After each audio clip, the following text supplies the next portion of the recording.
কি খবৰ গাইছ, আশা কৰোঁ আপোনালোকৰ সকলোৱে ভালে আছে। আপোনালোকে ভাবিছে চাগে এই ভৰ দুপৰীয়া এখন মই ক'ত তলকে ঘূৰি ফুৰিছোঁ।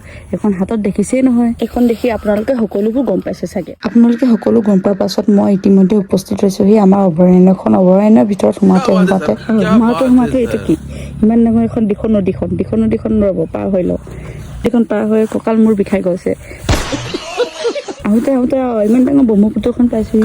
এখন যেনেকে হনুমানে লংকা পাৰ কৰিছিলে তেনেকে মই ব্ৰহ্মপুত্ৰখনে এক জাপত পাৰ কৰি দিলোঁ। এতিয়া চাওক আমাৰ ইমান ধুনীয়া পথাৰখন কেনেকুৱা লাগিছে সকলোৱে কমেণ্ট কৰি জনাব। অভয়াৰণ্যৰ মাজত আহোঁতে আমাৰ মাক লগ পাই গৈছোঁ। চাওঁ যে মায়ে কি কৰি আছে। মাছকচোন জীৱন গুটি দি আছে।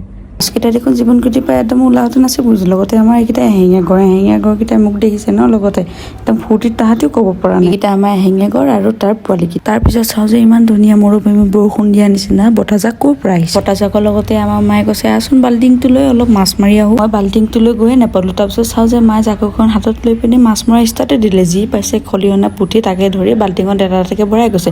তাকে দেখি আমাৰ ফুচিয়ে ওলাহতে ক'ব পৰা নাই। তাই খাওঁ নেখাওঁ কৈ পিনি মাছকেইটা চাই পেটত গামোচা বান্ধি তাই গুচি গ'ল। ইমানেই মোৰ মিনি ব্লগ। ধন্যবাদ।